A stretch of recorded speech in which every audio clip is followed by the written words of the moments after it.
Hola y bienvenidos a este análisis visual. Hoy vamos a sumergirnos en una historia que es, francamente, fascinante. Vamos a ver cómo una institución histórica gigantesca logró sobrevivir a una agitación social y cultural tremenda. Y ojo, no estamos hablando de una entidad perfecta que flota mágicamente por encima de la historia, para nada. Hablamos de una estructura profundamente humana. Una que chocó contra sus propias contradicciones y que, contra todo pronóstico, encontró la manera de renovarse por completo. Bueno, entremos de lleno en esto. La gran pregunta que va a guiar todo nuestro recorrido de hoy es esta. ¿Cómo hace exactamente una institución humana que está llena de defectos y, como dicen los textos, cubierta por el polvo del camino? ¿Cómo hace para reformarse a sí misma? Digo, es el problema definitivo de supervivencia de cualquier organización, ¿no creen? Para entender esto a fondo, nos vamos a basar en este documento de reflexión teológica de marzo de 2026. Lo genial de este texto es que es súper honesto. Reconoce abiertamente que la Iglesia nunca ha sido, digamos, una comunidad intocable y sin fallas. Al contrario, asume que es una institución capaz de cometer errores humanos gravísimos, de enredarse en pura política, pero, y aquí está la clave, que también tiene una capacidad increíble para reinventarse gracias a figuras que absolutamente nadie veía venir. Aquí tienen nuestra hoja de ruta para la explicación de hoy. 1. Los desafíos de la Iglesia medieval. 2. Bernardo, el poder y la política. 3. Domingo, el intelecto contra la herejía. 4. Francisco y la pobreza radical. 5. Lulio con su lógica y misión. Y 6. Cerraremos con lecciones para el presente. Empecemos con la primera sección, los desafíos de la Iglesia medieval. Pensemos un segundo en el panorama de aquella época. Imagínense una Europa transformándose a una velocidad de locos. Las ciudades crecían de forma explosiva, y con eso llegó una realidad durísima, la pobreza urbana extrema. Y mientras la gente pasaba miseria en las calles, gran parte del clero y los enviados del Papa vivían rodeados de una riqueza inmensa. Este choque visual, esta enorme desigualdad, fue la gasolina perfecta para que se propagaran movimientos que fueron considerados heréticos, como el catarismo. ¿Y por qué la gente lo seguía? Muy simple, porque sus predicadores vivían una austeridad y una sencillez que los sacerdotes oficiales literalmente habían olvidado por completo. Esto nos lleva a nuestra primera figura y a la sección 2. Bernardo, poder y política. Bernardo de Claraval era un tipo de un realismo brutal.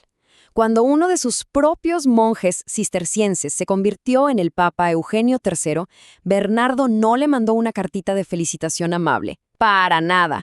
Le escribió una advertencia durísima. Le dijo que no se dejara tragar por los asuntos malditos y los litigios entre hombres ambiciosos. Y fíjense en esto, llegó a llamarlos, sin pelos en la lengua, monstruos humanos. Imagínense decirle eso al mismísimo Papa. Es una crítica feroz desde adentro a la corrupción del sistema. Pero aquí está la gran contradicción con Bernardo. Él buscaba una pureza espiritual profunda, sin duda, pero sus métodos seguían amarrados al poder del mundo. Básicamente aceptaba que si la predicación y la espiritualidad fallaban, había que dejarle al emperador el uso de la espada. De hecho, fue él quien impulsó con éxito la Segunda Cruzada, que, por cierto, terminó siendo un desastre militar absoluto. Así que sí, era un gran reformador, pero uno que todavía movía los hilos desde la cima del poder medieval. Pasemos a la sección 3. Domingo, intelecto versus herejía. Aquí es donde la cosa cambia radicalmente. Entonces, el punto crucial es este. Domingo de Guzmán observó a estos delegados papales súper ricos intentando convencer a los herejes cátaros en Francia y se dio cuenta de algo obvio.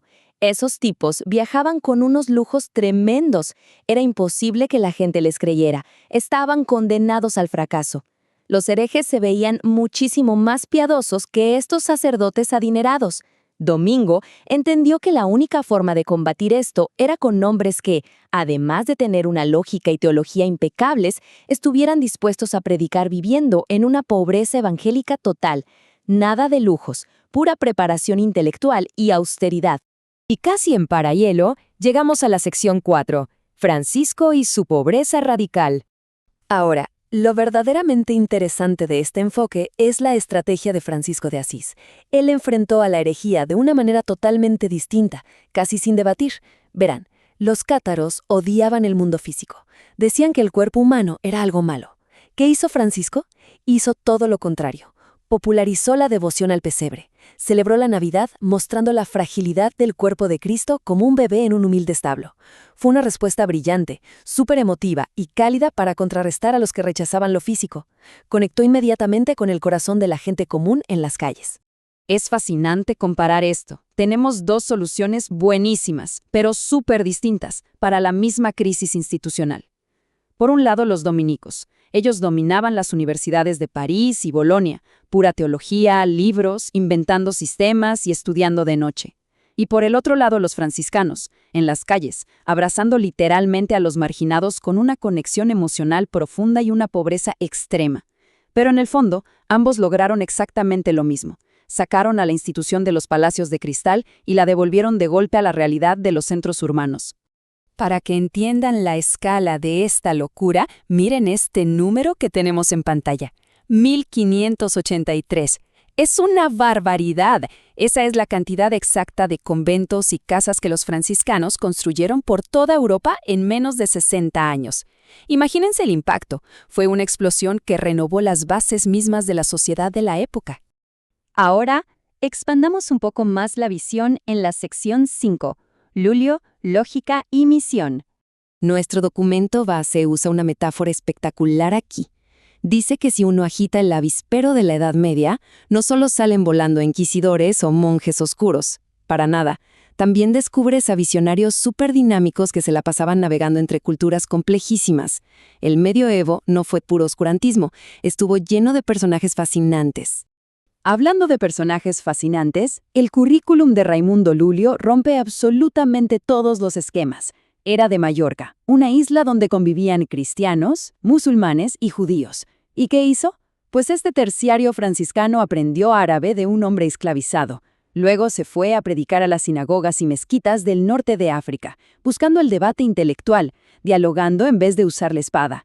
Y escuchen esto, hasta inventó una máquina lógica mecánica para demostrar verdades filosóficas, una máquina de lógica en pleno siglo XIII. El tipo estaba a años luz de su época. Llegamos a la recta final con la sección 6, lecciones para el presente.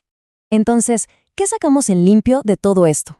La gran lección es que la historia nos muestra una institución gigantesca que, sí, muchas veces se equivocó y se asfixió en su propia riqueza. Pero, increíblemente, logró encontrar la forma de renovarse a través de esfuerzos humanos súper diversos, ya sea por el realismo duro de Bernardo, el intelecto de Domingo, la empatía de Francisco o las innovaciones de Lulio. El sistema supo autocorregirse gracias a ellas. Si revisamos estas pautas de reflexión finales que extraemos de nuestro texto fuente, queda clarísimo. Cuando el crecimiento de las ciudades y la pobreza acorralaron a la institución y la dejaron sin credibilidad, las verdaderas soluciones no llegaron a través de burocracia. Llegaron gracias a personas, individuos de carne y hueso, que decidieron vivir y actuar de manera diametralmente opuesta al status quo de su tiempo. Y para cerrar nuestro análisis, les dejo esta última pregunta en pantalla, directamente inspirada en el texto. En el siglo XIII, la salvación a una crisis enorme fue inyectar pobreza voluntaria, empatía y muchísima humanidad en las calles. Así que, mirando al presente, a nuestras propias instituciones modernas, ¿sigue nuestro mundo actual requiriendo exactamente esas mismas soluciones para superar las crisis de hoy? Es una pregunta poderosa, ¿no creen? Se las dejo para pensar. Gracias por acompañarnos en este recorrido y hasta la próxima.